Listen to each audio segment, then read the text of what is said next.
संघर्ष जितना बड़ा होगा, जीत उतनी ही शानदार होगी। फेलियर से सीखो। 3 बार असफल लेकिन चौथी बार यूपीएससी टॉप। असफलता केवल एक मौका है फिर से शुरू करने का, इस बार और अधिक होशियारी से। संघर्ष की शुरुआत के एक छोटे से गांव में रहने वाला अभिषेक बचपन से ही मेधावी छात्र था। उसके माता पिता चाहते थे कि वह सरकारी अफसर बने और पूरे गांव का नाम रोशन करे।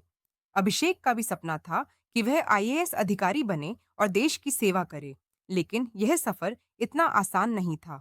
यूपीएससी दुनिया की सबसे कठिन परीक्षाओं में से एक है और इसे पास करने के लिए संघर्ष, समर्पण और धैर्य की जरूरत होती है। पहला प्रयास। पहली हार। अभिषेक ने अपनी ग्रेजुएशन पूरी करने के बाद पूरी मेहनत से यूपीएससी की तैयारी शुरू की। उसने दिन रात एक कर दिया। सुबह 5 बजे उठकर पढ़ाई करना, नोट्स बनाना, मॉक टेस्ट देना, यह उसकी दिनचर्या बन गई थी।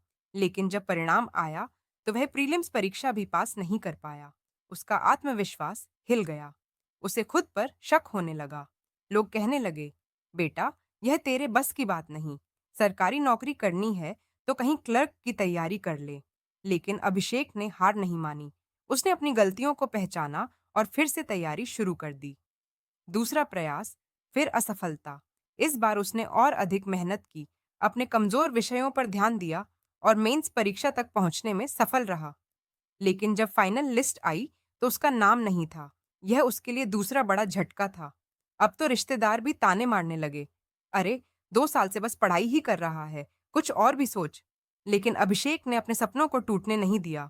उसने सोचा, अगर मैं अभी हार मान लूंगा तो सारी मेहनत बेकार चली जाएगी। तीसरा प्रयास। फिर निराशा। इस बार उसने अपनी रणनीति बदली। उसने स्टडी ग्रुप्स ज्वाइन किए, एक्सपर्ट्स से सलाह ली और टाइम मैनेजमेंट को और बेहतर किया। वह इंटरव्यू राउंड तक पहुंचने में सफल हुआ, लेकिन अंतिम सूची में फिर से उसका नाम नहीं था। अब उसका आत्मविश्वास डगमगा गया। 3 साल की मेहनत, लेकिन रिजल्ट शून्य। उसके दोस्त अब जॉब कर रहे थे, शादी कर रहे थे और उसका सफर अभी भी अधूरा था। क्या उसे अब हार मान लेनी चाहिए? चौथा प्रयास। सफलता की ओर। अभिषेक ने सोचा, 3 बार असफल हुआ हूं, लेकिन इसका मतलब यह नहीं कि मैं कभी सफल नहीं हो सकता। इस बार उसने खुद से यह वादा किया कि जब तक सफल नहीं होगा तब तक हार नहीं मानेगा। उसने रोज 10 से 12 घंटे पढ़ाई की, पुराने प्रश्न पत्रों का विश्लेषण किया, करंट अफेयर्स पर गहरी पकड़ बनाई, अपनी उत्तर लेखन क्षमता को और मजबूत किया। जब चौथी बार परीक्षा हुई तो उसने पूरे आत्मविश्वास के साथ पेपर दिया और इस बार उसका चयन हुआ। वह आईएएस अधिकारी बन गया।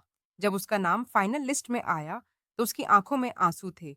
जिस गांव में लोग उसे ताने मारते थे, वही लोग अब उसे गर्व से सम्मान दे रहे थे। सीख। हार मत मानो। अभिषेक की कहानी हमें यह सिखाती है कि असफलता का मतलब हार नहीं होता। हर असफलता एक सीख होती है और अगर आप लगातार मेहनत करते रहेंगे तो सफलता आपके कदम जरूर चूमेगी। संघर्ष जितना बड़ा होगा, जीत उतनी ही शानदार होगी।